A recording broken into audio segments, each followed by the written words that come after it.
Today we got Thor taking on Sinestro. Who wins? Well, that's what we're here to find out. Thor is the Asgardian God of Thunder, and the son of Odin, the All-Father of Asgard, and the elder Earth goddess Gaia, combining the power of both worlds. Thor is arguably the greatest and mightiest defender of both.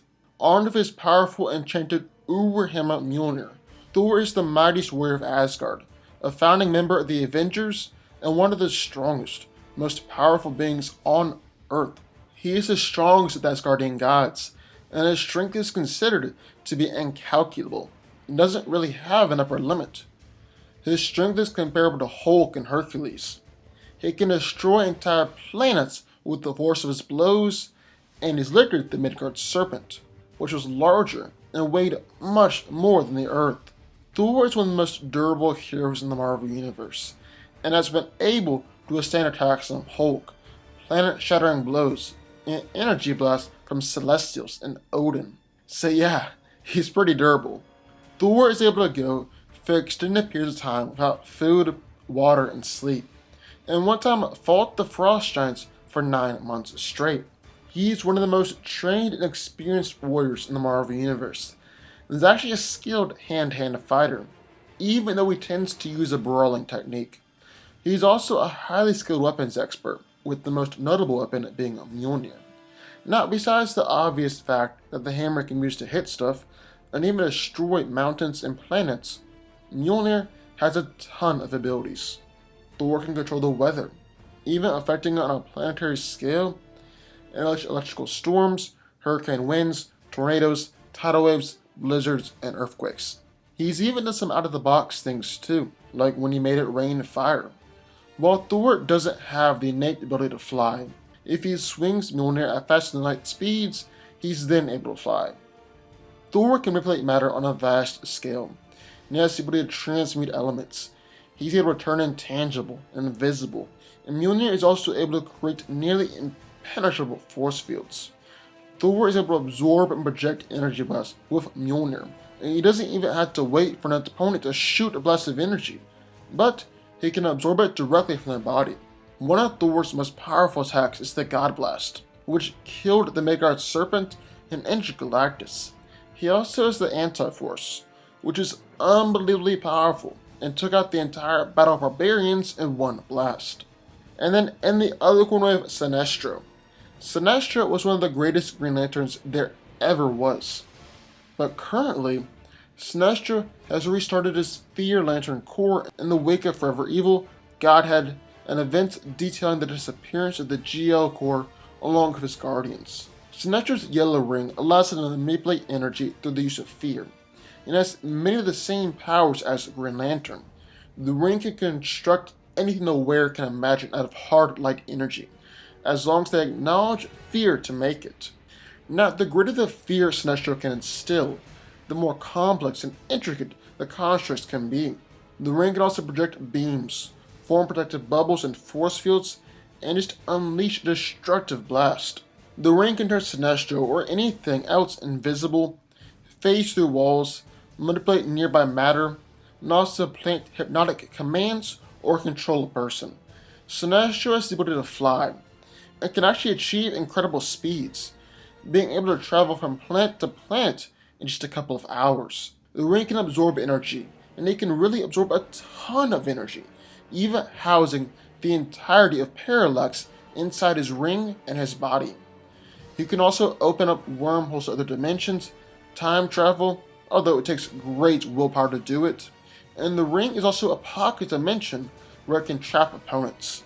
The ring can transform anyone or anything, and can increase or decrease the temperature of objects, even something as large as a star. One thing that makes the Fear Ring unique is the ability to instill and grow incredible amounts of fear in others, and actually allows Sinestro to create energy constructs of an opponent's worst nightmare.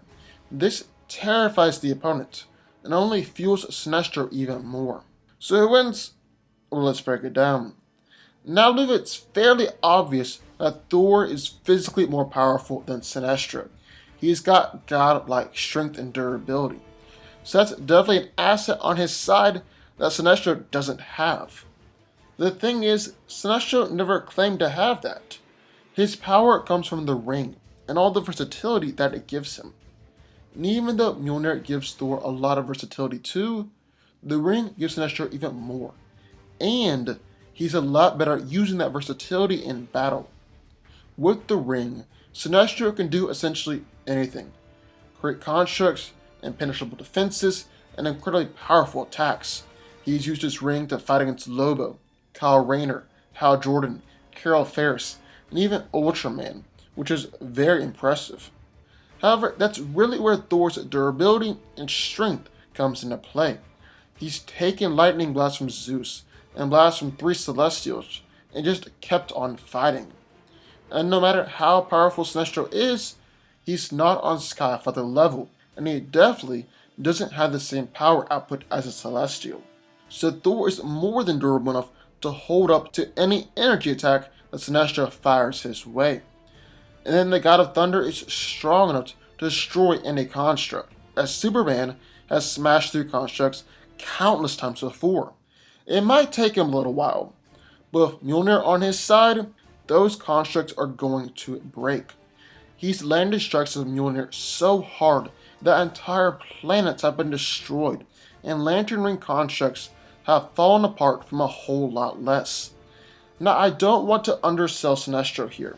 Superman has mentioned that power rings have always packed quite a punch, and Sinestro could use the constructs to create multiple arms to attack. But at the end of the day, Superman is more powerful, and so is Thor. If Sinestro wants to win this fight, he's going to have to think out of the box and use his powers more creatively. And this is really no problem for Sinestro. After all, he was one of the greatest Green Lanterns there ever was before founding the Sinestro Corps, and has regularly fought against and defeated galactic level beings. He's pierced Mongol with dozens of spear constructs, and even created constructs inside of Mongol.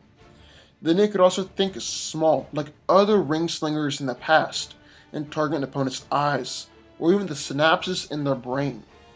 However, Thor has continued to fight just fine, even with his internal organs turned to glass. So it's clear that his body is different than mortals, and can continue to fight even with a construct inside of him. And really, Thor only needs to hold on for a little while, and that's because of Mjolnir. Because while the hammer gives him many incredible powers, like weather manipulation, matter manipulation, intangibility, and forceful creation, there's only one that really matters in this fight: energy absorption. You see, Thor can sense energy around him, and use Mjolnir to absorb it, even absorb it directly from a person or an object. And he can do this with Sinestro's energy constructs, or even his energy ring itself. This has actually happened to Sinestro's ring before. And since all lantern rings are infinite in versatility, but limited in power, if Thor absorbs Sinestro's ring, then it's gonna be completely powerless. Basically, Thor has the strength to destroy Sinestro's constructs, the durability to hold up to his attacks, and the unique power to absorb Sinestro's energy and leave him useless. With all this on Thor's side, I think it's safe to say that he claims the victory. But what do y'all think? I would love to hear your thoughts. Sign off in the comments down below. Also, be sure to subscribe button. More videos just like this one every single day, and I'll see y'all next time.